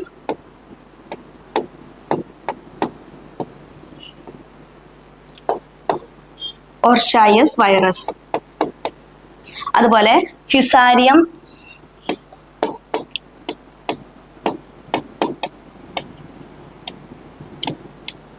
ഗ്രാമിനേരം virus 1. ഇതാണ് മൈക്രോവൈറസിന്റെ എക്സാമ്പിൾ. ഓക്കെ, റിട്രോവൈറസിന്റെ എക്സാമ്പിൾ പറഞ്ഞാൽ HIV പറഞ്ഞു. മൈക്രോവൈറസിന് കുറെ ഉണ്ട്, ജസ്റ്റ് ഞാൻ 2 എക്സാമ്പിൾ നിങ്ങൾക്കൊന്ന് പരിചയപ്പെടാൻ വേണ്ടി പറഞ്ഞ കേട്ടോ. ഇനി ഫൈറ്റോ വൈറസ്. ഫൈറ്റോ എന്താ? പ്ലാന്റ് അല്ലേ. ഈ പ്ലാന്റ് നമ്മൾ വൈറസ് ബാക്ടീരിയ ഇൻഫെക്ട് ചെയ്യണതാണ് ബാക്ടീരിയോഫേജ്. വൈറസ് ഫംഗസിനെ ഇൻഫെക്ട് ചെയ്യാണ് മൈക്രോ വൈറസ്. ഈ ഫൈറ്റോ വൈറസ് എന്ന വൈറസ് പ്ലാന്റിനെ ഇൻഫെക്ട് ചെയ്യാണ്. Virus infect plants. നമ്മൾ ഇത്ര നേരം പറഞ്ഞിരുന്നു, ഒരു എക്സാമ്പിൾ പറഞ്ഞിരുന്നു. ഫസ്റ്റ് വൈറസ് ഡിസ്കവർ ചെയ്ത ആ ഒരു എക്സ്പെരിമെന്റും കാര്യങ്ങളൊക്കെ പറഞ്ഞു. അവിടെ ഒരു വൈറസിനെ പറ്റി നമ്മൾ ഡിസ്കസ് ചെയ്ത് എന്തായിരുന്നു? ടുബാക്കോ മൊസൈക് വൈറസ് അല്ലെ. ടുബാക്കോ പ്ലാന്റിനെ ഇൻഫെക്ട് ചെയ്യുന്നതാണ് അത്. അപ്പോൾ ഇതിന് ഫൈറ്റോ വൈറസിന് എക്സാമ്പിൾ ആണ് ടുബാക്കോ മൊസൈക് വൈറസ്, അതുപോലെ തന്നെ കുക്കുംബർ മൊസൈക് വൈറസ്. ഈ രണ്ടും ഫൈറ്റോ വൈറസിന് എക്സാമ്പിൾ ആണ്. ബാക്ടീരിയോഫേജ് ആണ് ആൻസർ. അടുത്ത question, why can virus be seen with light microscope എന്നാണ്. അപ്പൊ നമ്മൾ ഓൾറെഡി മുന്നേ പറഞ്ഞു, ഇവാനോസ്കി ആയാലും ബേജറിക്ക് ആയാലും പറഞ്ഞു ലൈറ്റ് മൈക്രോസ്കോപ്പിയുടെ വൈറസിനെ കാണാൻ പറ്റുന്നില്ല, അല്ലെങ്കിൽ അതിനെ ഫിൽട്ടർ ചെയ്യാൻ പറ്റുന്നുള്ള കാര്യങ്ങളൊക്കെ നമ്മൾ പറഞ്ഞു. എന്തുകൊണ്ടാണ് കാണാൻ പറ്റാത്തതെന്നാണ് നമ്മൾ ഇവിടെ ചോദിച്ചിരിക്കുന്നത്. അപ്പോൾ option A, they lack a cell wall. Option B, they do not have a nucleus. Option C, they are too small. Option D, they do not containing DNA or RNA. അപ്പോൾ ലൈറ്റ് മൈക്രോസ്കോപ്പ് എന്ന് പറഞ്ഞാൽ സാധാ ഒരു എന്താ പറയുക, just അല്ലെങ്കിൽ ഓർഗാൻസിനെ enlarge ചെയ്ത് കാണുന്ന ഒരു എക്യുപ്മെന്റ് ആണ് അല്ലെ. പക്ഷെ അതിൽ എന്താ പറയാ, ഭയങ്കര അഡ്വാൻസ്ഡ് അല്ല. അതിലൊരു സെൽ വാൾ ഉണ്ടോ, അല്ലെങ്കിൽ അതിൽ ന്യൂക്ലിയസ് ഉണ്ടോ, അല്ലെങ്കിൽ അത് DNA ആണോ, അതനുസരിച്ചിട്ടല്ല അത് അവിടെ കാണുന്നത്. അല്ലെങ്കിൽ അതിന്റെ സൈസ് നമ്മൾ സ്റ്റെയിനിങ് ഒക്കെ ചെയ്യുമ്പോൾ ആ ഗ്രാം സ്റ്റെയിനിങ് സംഭവങ്ങളൊക്കെ അനുസരിച്ചിട്ടാണ് അതിന്റെ സെൽ വാളിൽ ആ ഒരു, അല്ലെങ്കിൽ അതിന്റെ ഉപരിതലത്തിലൊക്കെ അത് ആ സ്റ്റെയിനിങ് പിടിക്കുന്ന അനുസരിച്ചിട്ടാണ് ഈ ലൈറ്റ് മൈക്രോസ്കോപ്പ് നമുക്ക് വിസിബിൾ ആവുന്നത്. അല്ലാതെ അത് എന്താ പറയാ, അതിന് സെൽ വാൾ ഉണ്ടോ, അല്ലെങ്കിൽ അതിൻ്റെ ഉള്ളിൽ ന്യൂക്ലിയസ് ഉണ്ടോ, അല്ലെങ്കിൽ DNA ആണോ RNA ആണോ എന്നനുസരിച്ചിട്ടല്ല.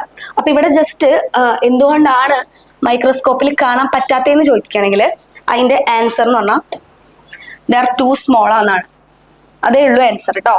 അല്ലാതെ വൈറസിൽ DNA അല്ലെങ്കിൽ RNA ആയിരിക്കും, അല്ലെങ്കിൽ അതിന് ന്യൂക്ലിയസ് ഇല്ല, അതൊന്നും ഇവിടെ ലൈറ്റ് മൈക്രോസ്കോപ്പിൽ ബാധകമല്ല. അത് ടു സ്മോൾ ആയതുകൊണ്ട് മാത്രമാണ് കാണാൻ പറ്റാത്തത്. Okay, too small. Virus are much smaller than other organism. Virus ഭയങ്കര കുഞ്ഞാണ് മറ്റു ഓർഗാനിസത്തൊക്കെ അപേക്ഷിച്ച് നോക്കുമ്പോൾ. Okay, next question, viruses were first described as a filterable agent because first നമ്മൾ പറഞ്ഞു അതൊരു ഫിൽട്ടർ ചെയ്യാൻ പറ്റുന്ന ഫിൽട്ടറബിൾ ആയിട്ടുള്ള ഒരു ഏജന്റ് ആണെന്ന് പറഞ്ഞിരുന്നു. അപ്പൊ അത് എന്തുകൊണ്ടാണെന്നാണ് ചോദിക്കണേ. അപ്പൊ ഫിൽട്ടർ ചെയ്യാൻ പറ്റുന്നത് അതെന്താ പറയാ, ആ ഫിൽട്ടറബിൾ ആണോ അല്ലയോ എന്ന് ജസ്റ്റ് കണ്ടുപിടിക്കുന്നത് എങ്ങനെയാ, ആ ഫിൽട്ടർ കൂടെ കടന്നു പോകുന്നുണ്ടോ ഇല്ലയോ നോക്കിയിട്ടാണ് അല്ലെ. അല്ലാതെ അത് മൈക്രോസ്കോപ്പിലൂടെ കാണുന്നുണ്ടോ, അല്ലെങ്കിൽ അതൊരു ഇൻഫെക്ഷ്യസ് ഏജന്റ് ആണോ, അല്ലെങ്കിൽ അത് ഡിസീസ് കോസ് ചെയ്യുന്നുണ്ടോ എന്നൊന്നും നോക്കിയിട്ടല്ല ഫിൽട്ടർ കൂടെ കടന്നു പോണേ. അപ്പൊ ഇവിടെ ആൻസർ ഇതാണ്.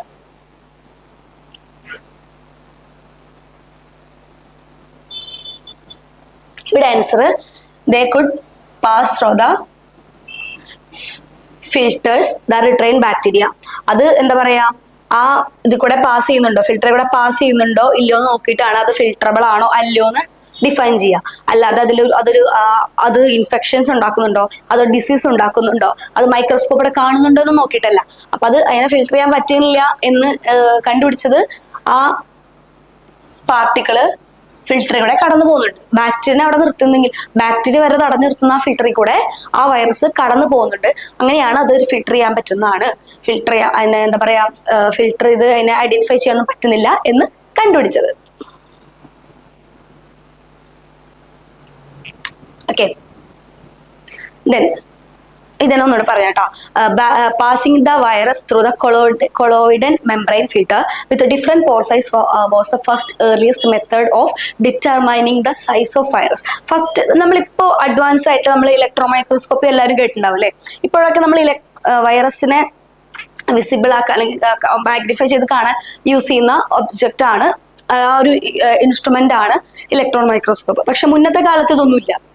അപ്പൊ ജസ്റ്റ് എന്താ ചെയ്യാന്ന് വെച്ചിട്ടുണ്ടെങ്കിൽ ഈ ഫിൽറ്റർ ഉണ്ടല്ലോ, ഫിൽറ്ററിന്റെ പോർ സൈസ് അങ്ങനെ പല പല പോർ സൈസ് ഒക്കെ യൂസ് ചെയ്തിട്ട് ആണ് നമ്മള് വൈറസിന്റെ സൈസ് മുന്നത്തെ കാലങ്ങളിൽ കണ്ടുപിടിച്ചിരുന്നത്. അതിനുശേഷം പിന്നെ ടെക്നോളജി എല്ലാം മാറി മാറി വന്നു. പക്ഷെ ഫസ്റ്റ് കണ്ടുപിടിച്ചിരുന്നത് പോർ സൈസിന്റെ ആ ഫിൽറ്ററിന്റെ പോർ സൈസ് ഒക്കെ ചേഞ്ച് ചെയ്തിട്ടാണ് വൈറസിന്റെ സൈസ് കണ്ടുപിടിച്ചിരുന്നത്. ദെൻ അപ്പൊ നമ്മൾ ഇത്ര നേരം ഇൻട്രൊഡക്ഷൻ സംഭവങ്ങളൊക്കെ പറഞ്ഞു, വൈറസിന്റെ ഇൻട്രൊഡക്ഷൻ പറഞ്ഞു, അല്ലെങ്കിൽ വൈറസ് ആരെ ഫസ്റ്റ് കണ്ടുപിടിച്ച് ആ വർഷം, പിന്നെ അതുമായി ചുറ്റിപ്പറ്റി നിൽക്കുന്ന എല്ലാ സയന്റിസ്റ്റിനെ പറ്റിയിട്ടും നമ്മൾ വൈറസായിട്ട് റിലേറ്റ് ചെയ്തിട്ടുള്ള ഒരുവിധം ഇൻട്രൊഡക്ഷൻ കാര്യങ്ങളൊക്കെ നമ്മൾ പഠിച്ചു അല്ലെ. അപ്പൊ നമുക്ക് ഇതിന്റെ മോർഫോളജിയിലോട്ട് കിടക്കാം. നമ്മൾ എന്ത് ഓർഗാനിസം പഠിക്കുമ്പോൾ ഫസ്റ്റ് അതിന്റെ മോർഫോളജി, സ്ട്രക്ചർ, അങ്ങനെയാണ് പിന്നെ ക്ലാസിഫിക്കേഷൻ, അങ്ങനെയാണ് ഒരു ഓർഡർ അല്ലെ. അപ്പൊ നമുക്ക് ഫസ്റ്റ് മോർഫോളജി പഠിച്ചാലാണ് ബാക്കിയുള്ള കണ്ടന്റിലോട്ടൊക്കെ നമുക്ക് പോകാൻ പറ്റുള്ളൂ. ഓക്കെ, അപ്പൊ ഇതുവരെ നമുക്ക് ഡൗട്ട് ഒന്നും ഇല്ലല്ലോ, എല്ലാവർക്കും ക്ലിയർ ആയെന്ന് വിചാരിക്കണം. എല്ലാവർക്കും അത്യാവശ്യം മാക്സിമം നമ്മൾ ക്വസ്റ്റ്യൻസ് കവർ ചെയ്തിട്ടുണ്ട്. മുന്നേ PSC ചോദിച്ചിട്ടുള്ള ക്വസ്റ്റ്യൻസും അത് റിലേറ്റഡ് ആയിട്ടുള്ള കണ്ടന്റ് ആണ് നമ്മൾ ഇത്ര നേരം ഡിസ്കസ് ചെയ്ത്. ഇനി നമുക്ക് മോർഫോളജി ഓഫ് വൈറസ് നോക്കാം. First, what is the extra cellular infectious viral particles called? അപ്പൊ നമ്മള് വൈറോളജി പഠിച്ചിട്ടുണ്ടാവും, ഒരു എക്സ്ട്രാ സെല്ലുലാർ ആയിട്ടുള്ള ഒരു ഇൻഫെക്ഷ്യസ് വൈറൽ പാർട്ടിക്കിൾ ഉണ്ട്. അതിനെ പറയുന്ന പേരാണ് വിരിയോൺ.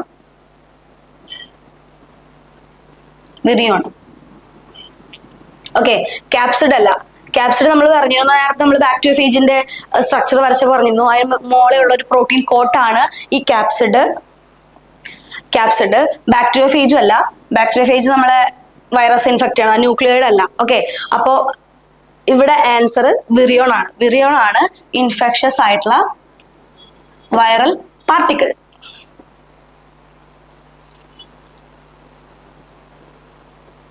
നമ്മൾ വൈറസ് പഠിക്കുമ്പോൾ തന്നെ വിറിയോൺ എന്തായാലും നമ്മൾ പഠിച്ചിട്ടുണ്ടാവും അല്ലെ, നിങ്ങൾക്കും ഓൾസോ ഫെമിലിയർ ആയിരിക്കും. Okay, it is a complete fully developed infectious viral particles composed of nucleic acid surrounded by a protein coat. ഇതൊരു കമ്പോസ്ഡ് ഓഫ് ന്യൂക്ലിക് ആസിഡ് ആണ്. അതിന് പുറത്ത് സറൗണ്ടഡ് ബൈ ഒരു പ്രോട്ടീൻ കോട്ട് ഉണ്ട്.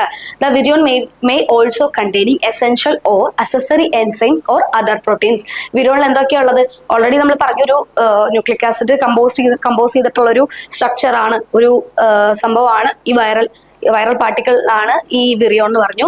അതോടൊപ്പം തന്നെ അതിന് സറൗണ്ട് ബൈ ഒരു പ്രോട്ടീൻ കോട്ട് ഉണ്ടെന്ന് പറഞ്ഞു. അതോടൊപ്പം തന്നെ ഇതിലൊരു എസെൻഷ്യൽ അല്ലെങ്കിൽ അസസറി എൻസൈംസ് ഉണ്ടായിരിക്കും. പിന്നെ അതർ പ്രോട്ടീൻസും ഇതിൽ ഇൻക്ലൂഡഡ് ആണ്. വിറിയോൺ ഭയങ്കര ഇമ്പോർട്ടന്റ് ആണ് കേട്ടോ. ഇനി what does a virion consist of? ഇപ്പൊ തന്നെ നമ്മൾ പറഞ്ഞോളൂ, എന്താണ്? Nucleic acid surrounded by a protein coat, അതാണ് വിറിയോൺ. നമ്മൾ ഒരു ക്വസ്റ്റ്യൻ തന്നെ അത് എക്സ്പ്ലെയിൻ ചെയ്ത് പഠിക്കുമ്പോൾ തന്നെ നമുക്ക് 2-3 ക്വസ്റ്റ്യൻസ് എങ്ങനെയാണെങ്കിലും കവർ ചെയ്ത് പോകാൻ വേണ്ടി പറ്റും കേട്ടോ. അപ്പോ nucleic acid surrounded by a protein coat ആണ് വിറിയോൺ. ഓക്കെ, അല്ലാതെ അതിൽ ന്യൂക്ലിക് ആസിഡ് മാത്രമല്ല, പ്രോട്ടീൻ മാത്രമല്ല, റൈബോസോംസ് ആൻഡ് മൈറ്റോകോൺട്രിയ മാത്രമല്ല. അതിൽ പ്രോട്ടീൻസ് ഉണ്ട്, എൻസൈംസ് ഉണ്ട്, എല്ലാം ഉണ്ട്. പക്ഷെ അത് മാത്രമായിട്ട് അടങ്ങിയിട്ടുള്ള ഒരു സംഭവമേ അല്ല വിറിയോൺ. ഇതൊരു ന്യൂക്ലിക് ആസിഡ് ആണ്, സറൗണ്ടഡ് ബൈ എ പ്രോട്ടീൻ കോട്ടാണ് വിറിയോൺ.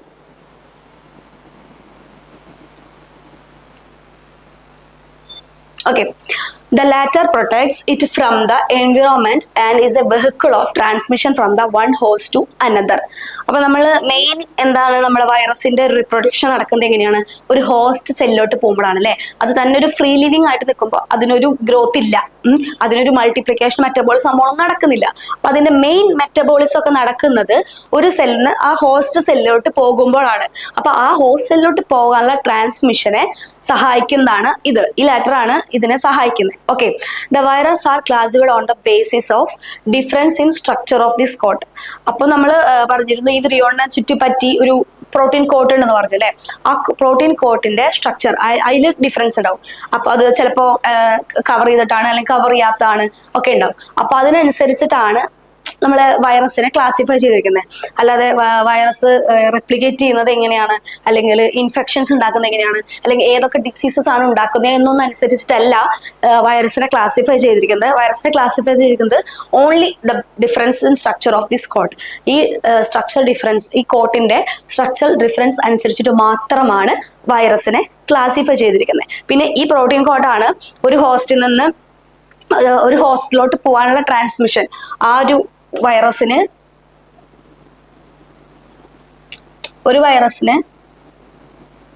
ഒരു ഹോസ്റ്റലിലോട്ട് പോകാനുള്ള ട്രാൻസ്മിഷൻ ഉണ്ടാവും. അതിന് ഹെൽപ്പ് ചെയ്യുന്നതാണ് ഈ latter. Okay,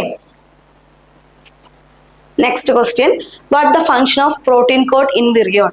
okay, options: it provides energy to the virus, it protect the viral nucleic acid and help the transmission.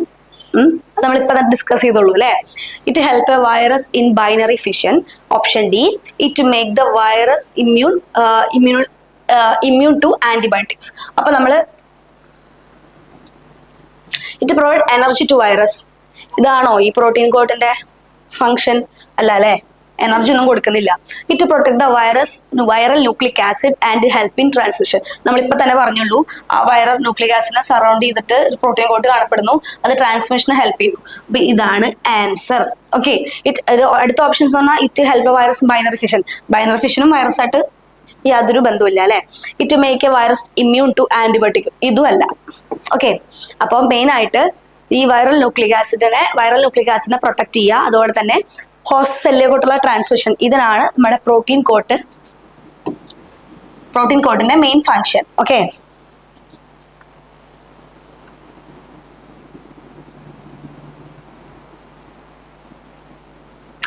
അപ്പൊ നമുക്ക് ഒന്നുകൂടെ ജസ്റ്റ് ഒന്ന് റീഡ് ചെയ്ത് പോവാം.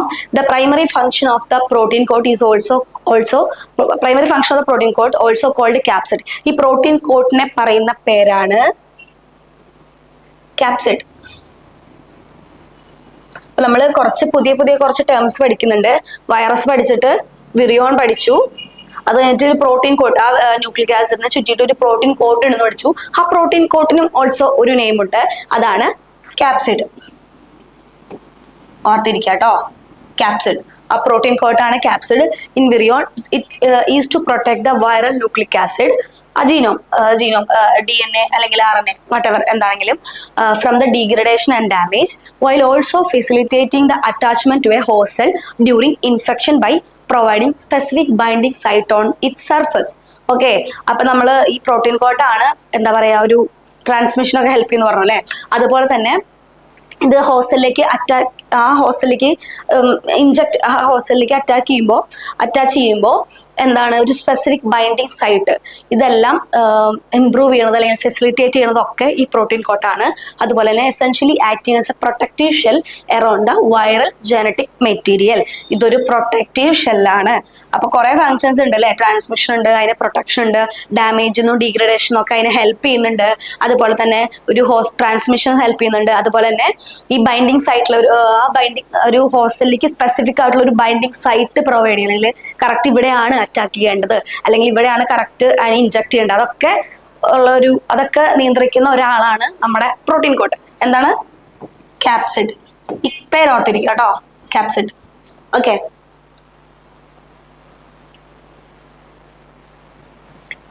On what basis are virus classified? നമ്മൾ പറഞ്ഞു അതിന്റെ റെപ്ലിക്കേഷനോ അല്ലെങ്കിൽ ഡിസീസസ് കോസ് ചെയ്യുന്നതോ അല്ലെങ്കിൽ സ്പോർ ഫോം ചെയ്യുന്നതോ അല്ലെങ്കിൽ അതിന്റെ ഇമ്മ്യൂണിറ്റി അങ്ങനത്തെ സംഭവങ്ങളൊന്നും നോക്കിയിട്ടല്ല അതിനെ ക്ലാസിഫൈ ചെയ്തിരിക്കുന്നത്. അതിന് the virus are only classified in the basis of difference in structure of the protein coat. Protein കോട്ടിന്റെ സ്ട്രക്ചർ ഡിഫറൻസ് അനുസരിച്ചിട്ടാണ് നമ്മൾ വൈറസ് ക്ലാസിഫൈ ചെയ്തിരിക്കുന്നത്. നമ്മൾ ഓൾറെഡി അത് പറഞ്ഞതാണ്. Okay,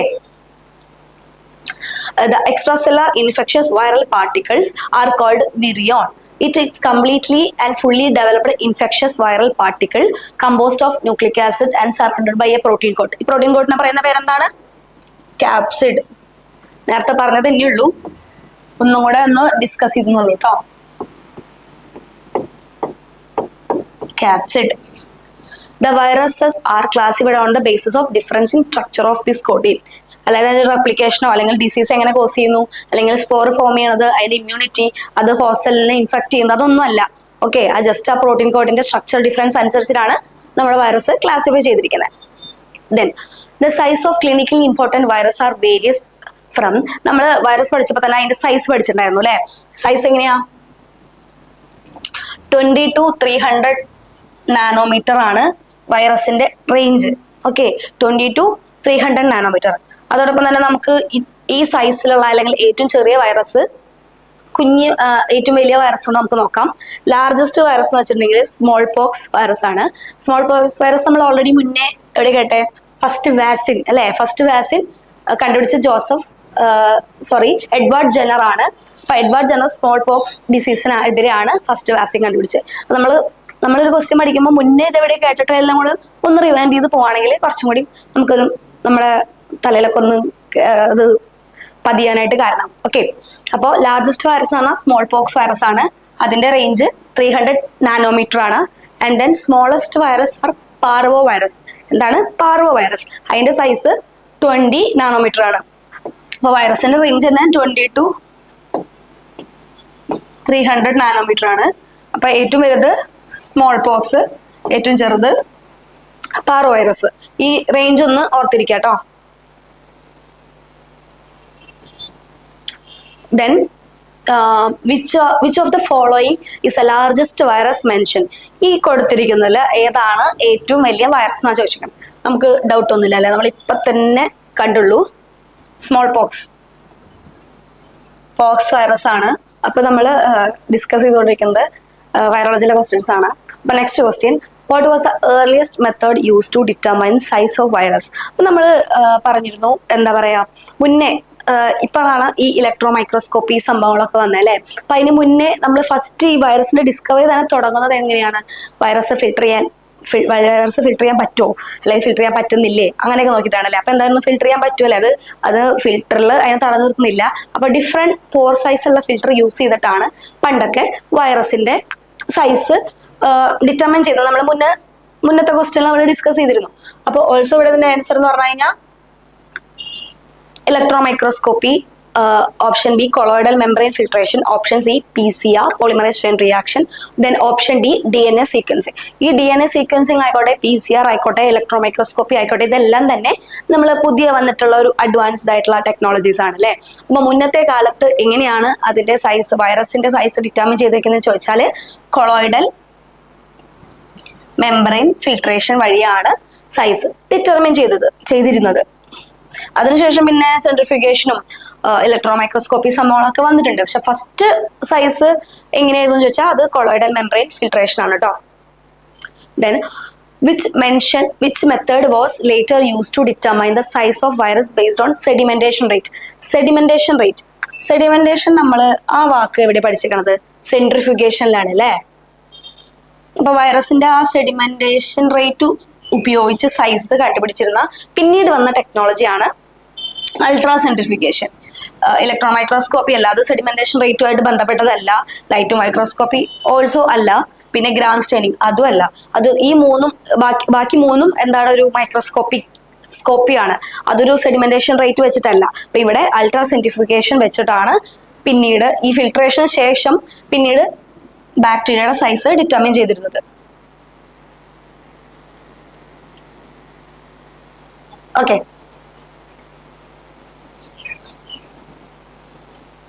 what is the most recent method used to determine size and shape of virus? അപ്പോൾ ഇപ്പൊ use ചെയ്യുന്ന റീസെന്റ് ആയിട്ടുള്ള മെത്തേഡാണ് ചോദിച്ചിരിക്കണേ. നമ്മളിപ്പോ ആരും ഈ ഫിൽട്രേഷൻ സംഭവങ്ങളൊന്നും യൂസ് ചെയ്യുന്നില്ല അല്ലെ. മീൻസ് സൈസ് ഡിറ്റർമിൻ ചെയ്യാൻ നമ്മൾ കുറച്ചുകൂടി അഡ്വാൻസ്ഡ് ആയി. ഇപ്പൊ കൊളോയിഡൽ മെംബ്രെയിൻ ഫിൽട്രേഷൻ അല്ല, അൾട്രാ സെൻട്രിഫ്യൂഗേഷൻ അല്ല, എക്സ്റേ ക്രിസ്റ്റലോഗ്രഫി അല്ല.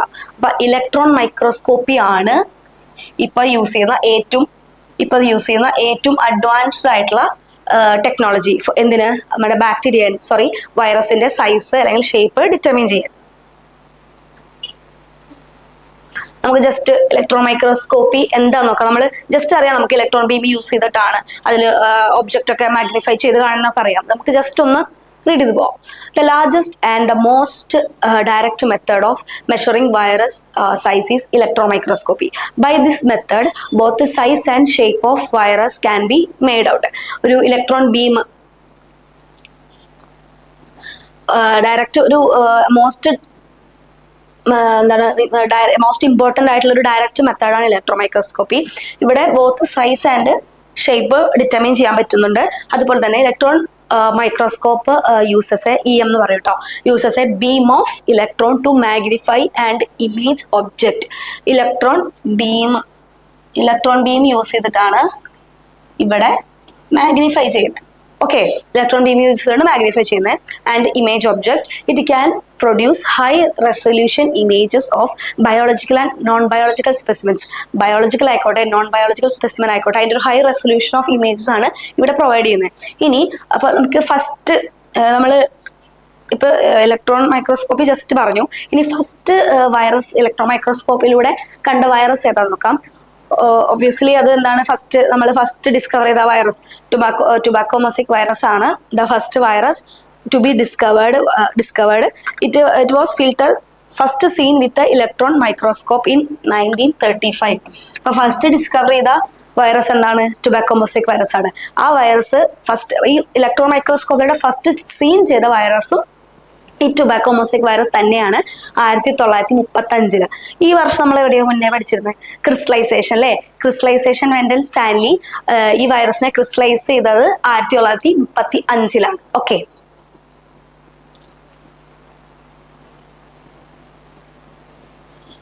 then why is electron microscopy useful for studying virus?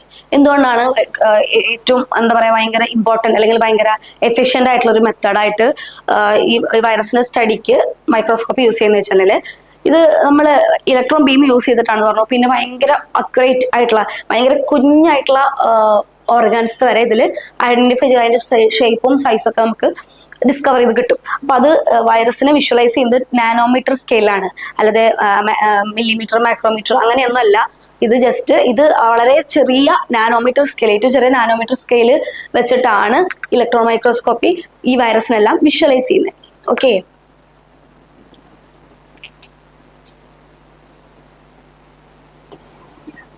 Nanometre സ്കെയിലിൽ വെച്ചിട്ടാണ് ചെയ്യണം. അല്ലാതെ stains virus for better identification stains ഒന്നും ഇവിടെ യൂസ് ചെയ്യുന്നില്ല ഇലക്ട്രോൺ ബീമില്. പിന്നെ എൻഹാൻസ് ദ കളർ ഓഫ് വൈറസിന്റെ കളർ ഒന്നും എൻഹാൻസ് ചെയ്യുന്നില്ല. To allow the virus to multiply faster, ഇതും അല്ല. അപ്പൊ ഇലക്ട്രോൺ മൈക്രോസ്കോപ്പി റിലേറ്റ് ചെയ്തിരിക്കുന്നത് ആ വിഷ്വലൈസ് അക്യുറേറ്റ് ആയിട്ടുള്ള ഒരു വിഷ്വലൈസേഷൻ ആണ് അവിടെ നമുക്ക് പ്രൊവൈഡ് ചെയ്യുന്നത് ഇൻ നാനോമീറ്റർ സ്കെയിൽ. അതുകൊണ്ടാണ് വൈറസിന്റെ സ്റ്റഡിക്ക് ഇത് ഭയങ്കര യൂസ്ഫുൾ ആയിരിക്കുന്നത്. കാരണം അത്രയും ചെറുതാണ്, മറ്റ് ഓർഗാൻസ് വെച്ച് കമ്പയർ ചെയ്യുമ്പോൾ ഭയങ്കര ചെറുതാണ് virus. Okay, which of the following statement about virion is true? ഇതിൽ വിറിയോണിന്റെ സ്റ്റേറ്റ്മെന്റ്സ് ട്രൂ ആയിട്ടുള്ളതാണ് ചോദിച്ചിരിക്കുന്നത്. ഓക്കെ, virions are always enveloped. Option B, virions are lack protein coat. Option C, virions contain either DNA or RNA but not both. Then option D, vireons replicate by a binary fission. Okay, അപ്പോ true ആയിട്ടുള്ള കാര്യമാണ് ചോദിച്ചിരിക്കുന്നത്. അപ്പോ visualise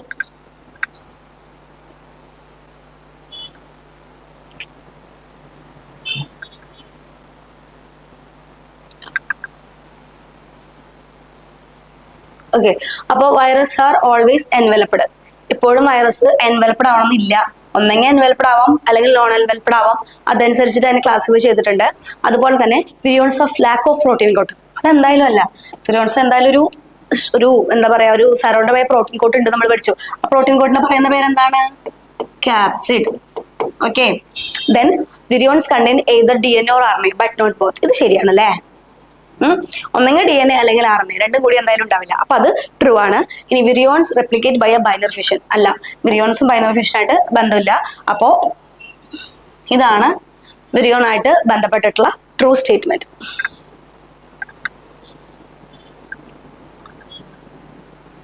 okay, അപ്പൊ നമ്മൾ ഇത്ര നേരം പഠിച്ചത് വൈറസിന്റെ ഇൻട്രൊഡക്ഷനും അതിന്റെ മോർഫോളജിയുമാണ്. ഇനി നമുക്ക് വരുന്ന ക്ലാസ്സുകളിൽ അതിന്റെ സ്ട്രക്ചർ, സിമെട്രി, ബാക്കി കാര്യങ്ങളെല്ലാം നോക്കും. ഓക്കെ, അപ്പോൾ ഇവിടെ വരെ എല്ലാവർക്കും മനസ്സിലായെന്ന് വിചാരിക്കുന്നു. അപ്പൊ നമ്മൾ ഇന്നത്തെ ക്ലാസ്സിൽ കുറെ കാര്യങ്ങൾ ഡിസ്കസ് ചെയ്തു. ജസ്റ്റ് വൈറസിന്റെ ഇൻട്രൊഡക്ഷൻ, അതിൽ റിലേറ്റഡ് ആയിട്ടുള്ള സയന്റിസ്റ്റ്, ഫസ്റ്റ് ഡിസ്കവർ ചെയ്ത വൈറസ്, ഫസ്റ്റ് ഡിസ്കവർ ചെയ്ത വാക്സിൻ, പിന്നെ വൈറസിന്റെ സൈസ്, ഏറ്റവും വലിയ വൈറസ്, ഏറ്റവും ചെറിയ വൈറസ്, അതുപോലെ തന്നെ വൈറസിൽ അടങ്ങിയിരിക്കുന്ന വൈറസ് വിറിയോൺ പഠിച്ചു, ക്യാപ്സിഡ് പഠിച്ചു, പുതിയ കുറച്ച് ടേംസ് പഠിച്ചു അല്ലെ. വൈറസിനോട് തന്നെ